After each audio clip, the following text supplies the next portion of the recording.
You know what time it is. It is Bobby Fischer's 60 Memorable Games, Game 17, and this one is actually special because in this game, for the first time in this book, Fischer loses. He has the white pieces, it's an exciting game, lots of double-edged positions, so let's jump straight into it. You're watching the Chess Geek channel, we upload every other day, so make sure you subscribe, and let's begin.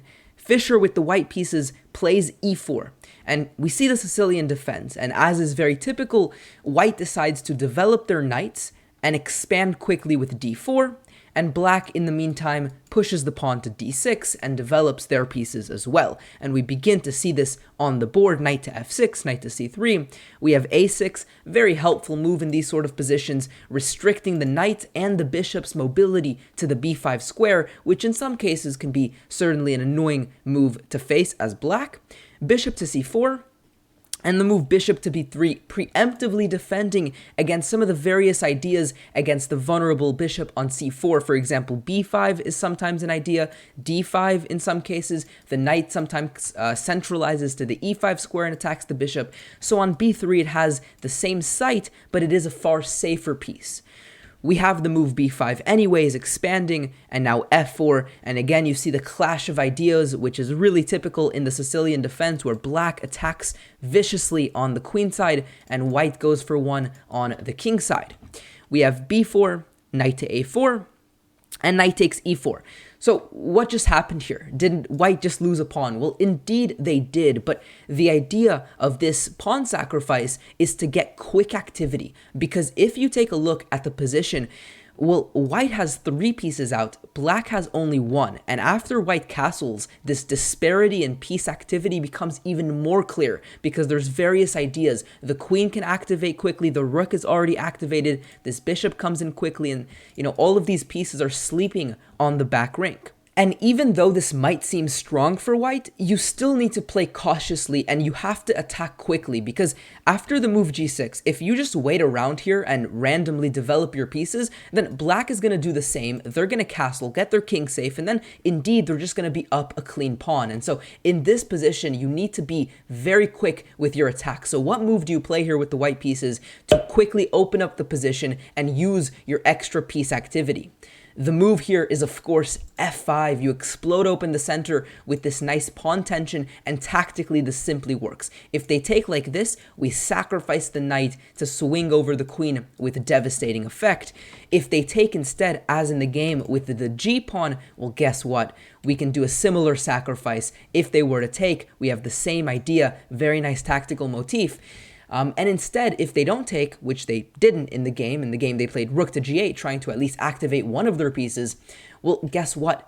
Bishop d5, another stunning sacrifice, giving away more pieces. You're attacking the rook. They played rook a7, a very awkward move, but it does do the job of defending a little on the 7th rank and getting out of the attack. Now, if they were to take, we simply take, and we've seen this many times before, we're going to be attacking a lot of pieces. There's still pressure on f7. You can certainly imagine some sacrifice like knight takes d6 check and then taking on f7. So this sort of position is very fruitful and a lot of tactical opportunities, and that is why black avoided this by going rook a7. But white is still good here. I mean, they have the attack, they have the momentum, the initiative. So how do you continue? Well, Fischer chose to take the knight, very nice, and after they take, to very simply take back on f5. And you regain the material, and the weakness of this exposed king now really comes to shine, right? You see this open e-file, that could be an avenue of attack. This bishop can come in and, take and attack along this diagonal. The queen can come in and attack along f7. So this is why rook to a7 was played. And how do you continue here? Well, you simply take the knight. You trade a couple of pieces, but you win back, regain that pawn. And in exchange, I mean, this king is still super exposed. And so white definitely got the better end of the opening stage. The king is exposed. The pieces are still developed for white. There's many avenues to attack this king along. Although at the same time, by sacrificing back the pawn, black did manage to get at least their rooks in. So the game is becoming a little bit more double-edged. Rook to e7, we have a trade of pieces, and bishop f4 activating the pieces further. Now, in this position after queen to c6, well, it's a fork. We're attacking the knight, we're attacking on g2. How can you defend here? So this is another question, ladies and gentlemen, what do you do in this position? So pause the video. How can you defend against these attacks? The move here is queen to f3. And the idea is that if they were to take the knight, which is what they did in the game, well, now we can continue by going bishop takes d6, we're attacking the rook, and we're essentially defending the fork by counterattacking and winning back some material of our own, right? So the knight can't actually be defended. In the game, queen to c6 was played, trying to desperately trade queens while this king is weak here. But after bishop takes b8, queen to b6 check was played and regaining the piece. And now we reach a sort of endgame position where it's not so clear how you proceed. And so I'm going to pose this as another question for you guys. What do you play here with the white pieces? You can see that, well, black has an extra piece, but we have a couple of pawns, and far more importantly, this king is still super weak. So how do you use those factors to generate some play?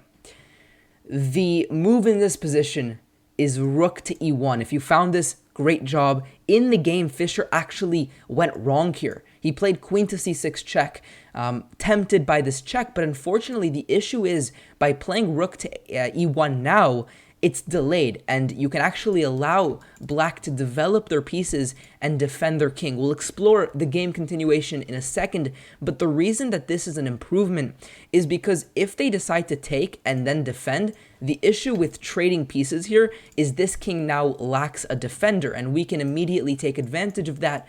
There's many different ways to go about converting a position like this. We can take the pawn and then continue here, hitting the bishop. They defend. We can then continue by giving, various checks and winning these pawns. You can certainly slow play a position like this. Now, this is still double-edged. I mean, objectively, black will be able to draw this, but practically speaking, white is so much better here because their bishops and rooks and queens, they're all tied down to the defense of this king. We have extra pawns. Once we win this pawn here, we can promote and start pushing down the board. So practically, this is a very difficult position for black to play, which is why this move, rook to e1, is an improvement. And if they don't take, I should note, let's say king to d8, well, we continue by giving checks, and then we can take on h7 here, and the attack certainly continues for us. So the issue with queen to c6, as I mentioned, it allows black to defend, and rook to f7 was the idea, but although we win a pawn, we liquidate some of the pressure off the board. And specifically, in this position, black continues with queen to d6, offering a trade of queens. We, of course, don't want to trade, so Fischer played queen to b7, but it's a little difficult now, right? These pieces are back in the game, the rook is open, this queen can certainly help with the attack, so it's not so clear anymore that white has a significant advantage.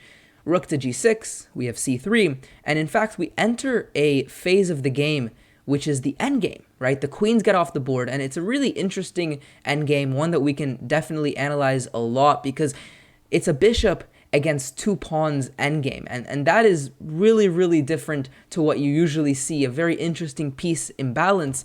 In the actual game, both players played very principally. They got their king in, they tried to centralize their pieces, but unfortunately, with the extra piece and a piece that is very strong, putting pressure constantly on white's pieces and pawns, well, white couldn't defend. And eventually, black slowly made progress, playing b3 here, carving out more space, winning a pawn, and indeed, it didn't take too long for black to get a passed pawn of their own. Now b2 and b1 promotion is a key idea, and after a4, b2, it's already tough. I mean, if you take the rook here, we promote with check and we win. If you don't take the rook, I mean, how are you going to stop promotion? It's a very difficult position to navigate, and white, in fact, resigned here. Hopefully you guys enjoyed this video. Make sure you subscribe if you are new around here. Like this video if you learned something new from it, and I will see you guys next time. Peace out.